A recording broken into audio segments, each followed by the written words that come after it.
Depreciation का पहले तो मतलब क्या होता है, बेसिकली क्लास 11 में भी यूज होगा ये चैप्टर आपके। अगर आप सीए, सीएमए, सीएस का फाउंडेशन देते हैं तो वहां पे भी आपको डेप्रिसिएशन देखने को मिलेगा। डेप्रिसिएशन का मतलब होता है वेयर एंड टियर कॉस्ट। क्या होता है? Wear and tear cost of an asset.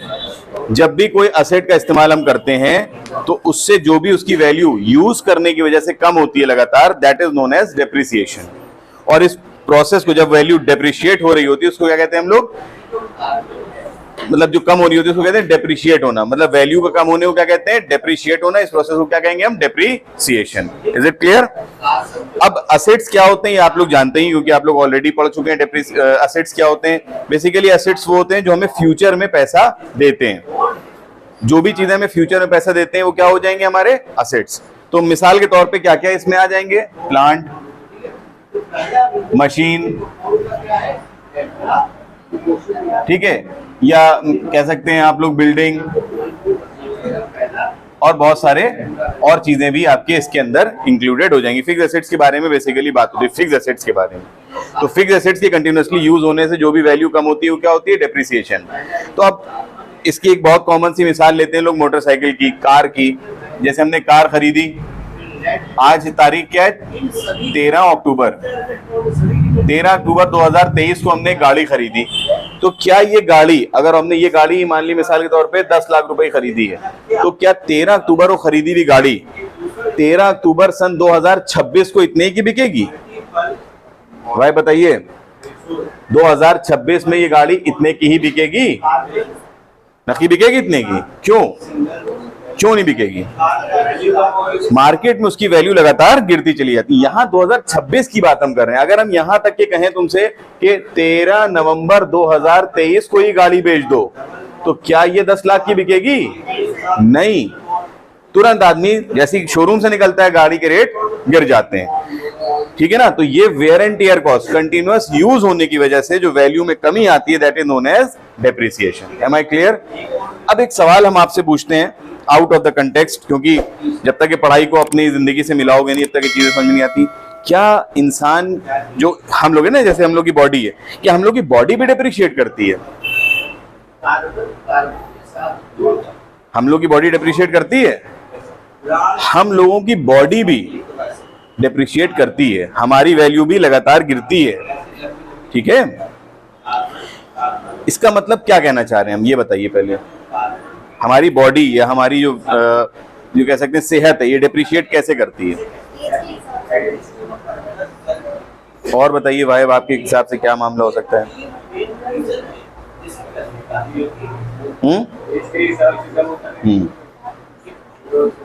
नकी तुम्हारे हिसाब से? देखो एक एग्जाम्पल दें हम। मिसाल के तौर पे हम सुबह अपने कॉलेज गए, ठीक है, दोपहर में हमने यहाँ आपकी क्लास ले ली कोचिंग में, शाम को एक आध ट्यूशन मान ली, पढ़ा ली हमने, अब हम थक गए, रात में 10 बज गए और हम थक गए। इस बीच में हमने अपनी बॉडी को क्या दिया? सिर्फ खाना ही तो दिया। दोपहर में आए खाना खा लिया, सुबह नाश्ता कर गए, शाम को आए खाना खा लिया, बस यही दिया हमने। अगर हमसे कोई कहता है कि एक्सरसाइज कर लीजिए, सुबह थोड़ा सा रनिंग कर लीजिए, वॉकिंग कर लीजिए, जॉगिंग कर लीजिए, या जिम चले जाइए, तो हम कहते हैं मेरे पास टाइम नहीं है ना। लेकिन एक टाइम ऐसा आता है कि इंसान इस पैसे कमाने के चक्कर में इतना बिजी हो गया होता है कि वो अपनी सेहत पे इतना भी ध्यान नहीं दे पाता है कि वो तमाम बीमारियों में जकड़ता चला जाता है। जब वो बॉडी उसकी तमाम बीमारियों का शिकार हो जाती है, तब डॉक्टर उससे कहते हैं सुबह दौड़ना आपके लिए कंपलसरी है, कहते हैं ना। इसलिए तुम लोग के लिए भी बात हम बता दें, बच्चों के लिए मेंटल हेल्थ के लिए, जब आप स्ट्रेस होता है ना दिमाग में, तो दौड़ने से, एक्सरसाइज करने से वो स्ट्रेस रिलीफ होता है। तो मेंटल हेल्थ को स्ट्रांग बनाने के लिए तुम लोग भी अपनी बॉडी को कुछ वक्त दो, एक्सरसाइज करो, दौड़ो, रनिंग करो, जिम जाओ। तो हम अगर पर्सनली बात करें, हमने भी अपनी लाइफ में बहुत ज्यादा नहीं है टाइम, नहीं जिम नहीं जाएंगे, लेकिन अपनी बॉडी को टाइम दो। जब से हमने एक्सरसाइज वगैरह प्रॉपरली शुरू की है, यकीन मानो बहुत फर्क पड़ता है, चीजें याद रहने लगती हैं, आपका जो दिमाग है वो बहुत तेजी के साथ चलता है, मतलब एट रैंडम आप जवाब दे सकते हैं तुरंत। तो तुम लोग भी थोड़ा सा अपनी सेहत पे ध्यान दो। खैर, तो यहाँ पे ये बात हो गई हमारी कार की। अब कार में हमारी वैल्यू लगातार गिरती चली जा रही है, कुछ दिन पहले हम तुम लोगों को, परसों या नरसों भी हमने तुम लोग को एक बात बताई थी। एक चीज होती है प्रोविजन बनाना, नाम बताया था हमने, प्रोविजन नहीं बताया था भाई, बताया था हमने प्रोविजन, नखी तुम आए नहीं थे, तुम बताया था। गुल्लक बनाने का हमने एक आइडिया दिया था, चप्पल खरीदो 1000 रुपए की, 10 महीने में एक आइडिया है कि 10 महीने तक, हमने क्या बताया था, एग्जाम्पल दिया था हमने कि 1000 रुपए की मान ली हमने एक चप्पल खरीदी और हमने एक अंदाजा लगाया कि 20 महीने तक वो चलेगी।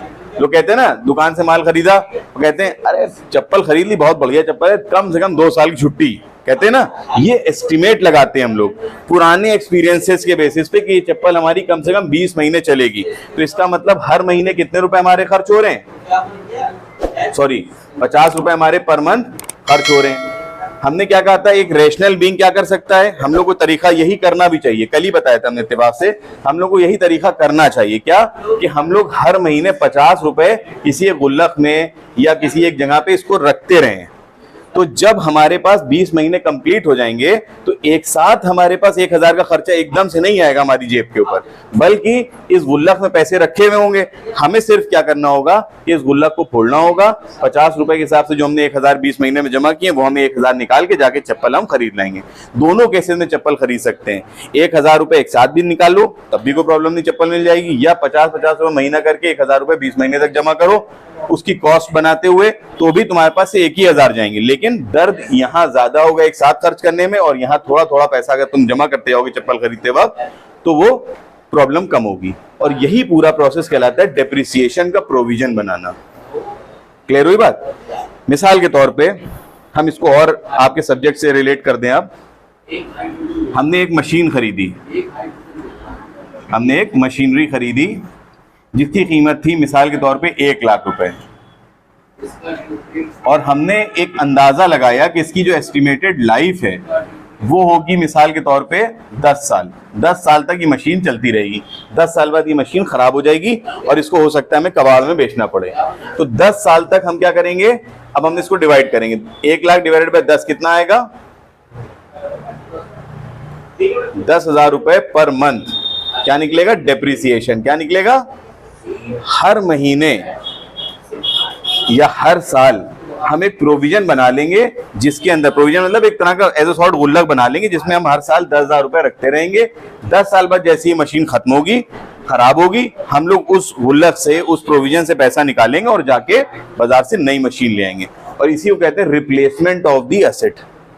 गॉट द पॉइंट और नॉट। असेट्स को रिप्लेस करने का तरीका क्या हो गया कि हमने उसकी एस्टिमेटेड कॉस्ट उसको डिवाइड कर दिया। तो यही इसका फॉर्मूला है। डेप्रिसिएशन का फॉर्मूला क्या है, डेप्रिसिएशन के 2 फॉर्मूले हैं। पहला फॉर्मूला है cost plus expenses on purchase less scrap value divided by estimated life. एक ये फॉर्मूला है कि हमने कितने रुपए का कोई एसेट खरीदा, ठीक है, वो उसकी क्या होगी परचेज प्राइस, उसके बाद हमने उसमें कितने रुपए खर्च किए, उसकी purchase at the time of purchase. हम पहले बता चुके हैं रेवेन्यू नेचर के खर्चे होते हैं, कैरेज इनवर्ड या जो भी हम लोग इंस्टॉलेशन के खर्चे करते हैं। लेकिन अगर कोई रेवेन्यू नेचर का खर्चा असेट खरीदते वक्त किया जाता है तो वो क्या बन जाता है, उस असेट की कॉस्ट बन जाता है। नहीं समझे बात। मिसाल के तौर पे अगर हमने एक मशीन खरीदी 1 लाख रुपए की और हमने 10,000 रुपए उसकी इंस्टॉलेशन में खर्चा किया, तो मशीन अब 1 लाख की नहीं बल्कि कितने की हो जाएगी, 1,10,000 रुपए की। क्लियर। और फिर हमने कहा माइनस करना है क्या, स्क्रैप वैल्यू। स्क्रैप वैल्यू मतलब जो हमें, मान लो मिसाल के तौर पे इसको समझो कबाड़ में बेची मशीन हमने, तो जो कबाड़ी हमें देगा ना उसको हम स्क्रैप वैल्यू समझ सकते हैं अपॉन एस्टिमेटेड लाइफ। तो इससे क्या निकल आएगा, वैल्यू ऑफ डेप्रिसिएशन। दूसरा फॉर्मूला है cost of assets. Cost of asset क्या होता है, purchase price plus expenses on purchase into rate upon 100। जो भी रेट है, 2 तरह से क्वेश्चन दे सकते हैं, या वो कह देंगे मशीन 10% से डेप्रिशिएट कर रही है, या वो कह देंगे क्वेश्चन में कॉस्ट इतनी है, एक्सपेंसेस परचेज के इतने हो सकता है दे दें, हो सकता है स्क्रैप वैल्यू भी दे दें। अगर ये दोनों नहीं भी दे रखा है तो कॉस्ट अपॉन एस्टिमेटेड लाइफ इसका आंसर हो जाएगा। Is it clear. देन एक और इंपॉर्टेंट फॉर्मूला है rate of depreciation. Rate of depreciation. इसका फॉर्मूला क्या है? Depreciation upon depreciation upon cost of assets into 100। Rate of depreciation अगर निकालने को आपको पूछा जाता है डेप्रिसिएशन का रेट कैसे निकालना है, तो उसका फॉर्मूला हो जाएगा depreciation upon cost of asset into 100। Is it clear? कोई दिक्कत? इसके बाद हम लोग बात कर लेते हैं दो तरह के मेथड्स होते हैं, स्ट्रेट लाइन और इसको इधर लिखा रहने दें, स्ट्रेट लाइन और डिमिनिशिंग बैलेंस। सबसे पहले हम लोग बात कर लेते हैं स्ट्रेट लाइन की। स्ट्रेट लाइन को फिक्स इंस्टॉलमेंट भी कहते हैं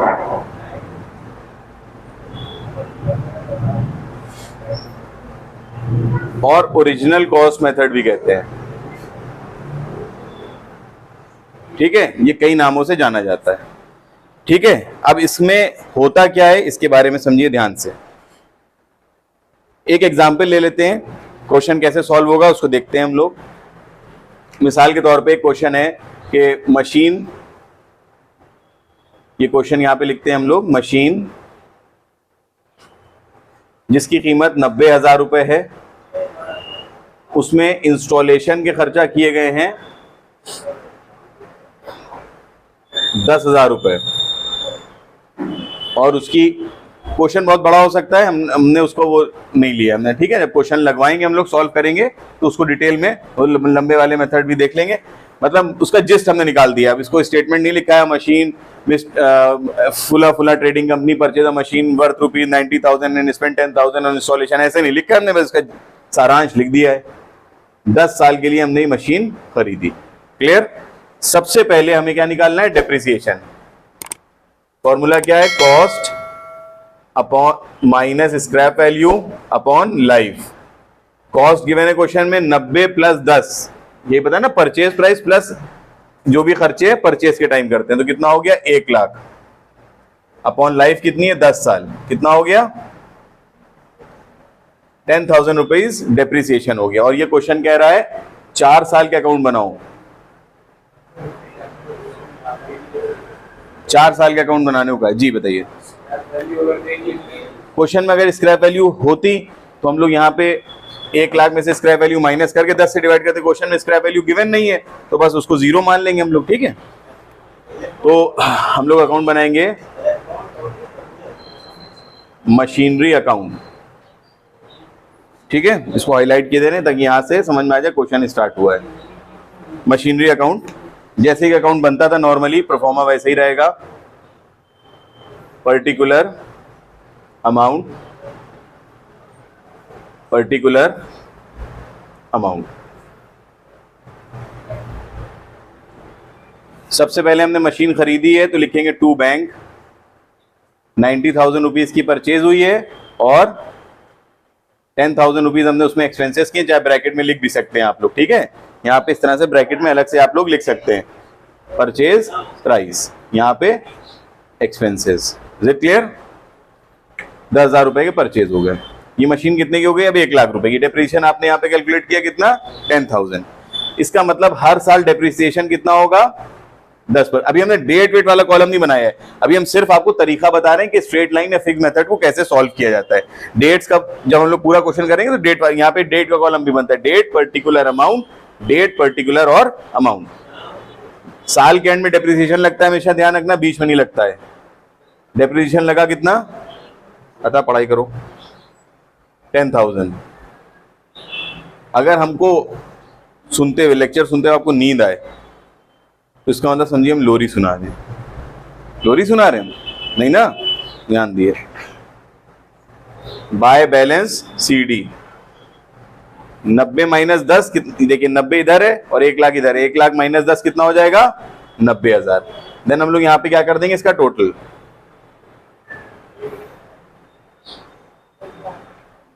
ठीक, देन हम लोग इस बैलेंस को नीचे उतार लेंगे, टू बैलेंस BD 90,000। क्योंकि ये स्ट्रेट लाइन है या फिक्स इंस्टॉलमेंट है, वर्ड क्या है? Fix instalment. अभी ओरिजिनल कॉस्ट को प्रूफ करना रह गया है, ध्यान रखिएगा।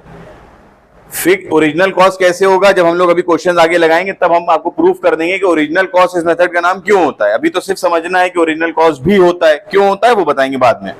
फिक्स इंस्टॉलमेंट का मतलब क्या है, जो डेप्रिसिएशन आया है यहाँ पे पहली बार वही आगे तक चलेगा। बाय, शॉर्ट में लिखते हैं बाय डेप्रिसिएशन, कितना आ गया, डेप्रिसिएशन कितना आया था 10,000। बाय बैलेंस CD 90 में से 10 माइनस किया, कितना आया 80,000। बैलेंस कर दिया, कितना आ गया 90। 3 साल का बनाए दे रहे हैं, ठीक है, 4 साल का नहीं बना रहे हैं, 3 साल का बनाए दे रहे हैं।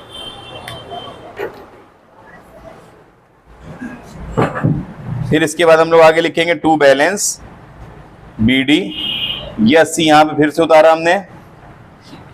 डेप्रिसिएशन कितना आया था 10,000, क्योंकि ये फिक्स इंस्टॉलमेंट है। और फिर 80 में से 10 बचा, कितना 70,000। फिर इसका हमने टोटल कर दिया, कितना आ गया, क्लियर, कोई दिक्कत तो नहीं। तो अगर आप देखिए कि जो डेप्रिसिएशन एक बार निकला था वही डेप्रिसिएशन हर बार चला, इसीलिए इसको हम क्या कहते हैं, फिक्स्ड इंस्टॉलमेंट। हमारी इंस्टॉलमेंट क्या रहती है, फिक्स्ड, अनलेस एंड अनटिल, ये बदल भी सकती है, कब, कि जब use less than a year हो। मतलब यहाँ पे तो साल भर इस्तेमाल हुई है, तीनों साल, तो डेप्रिसिएशन का जो अमाउंट था वो क्या रहा, फिक्स रहा। लेकिन अगर टाइम चेंज हो गया होता, ड्यूरेशन चेंज हो गई होती यूज की, तो वैल्यू की जो मतलब ये इंस्टॉलमेंट की वैल्यू है वो अलग हो जाती है। क्लियर। अभी आगे क्वेश्चन हम लोग करेंगे तो देखते हैं। पहला वाला, हाँ सब लिखा रहेगा, वो अभी क्वेश्चन में हम लोग देखेंगे आगे। अभी इंट्रोडक्टरी पार्ट था, समझाने के लिए था कि किस तरीके से डेप्रिसिएशन कैसे कैलकुलेट होता है, ठीक है।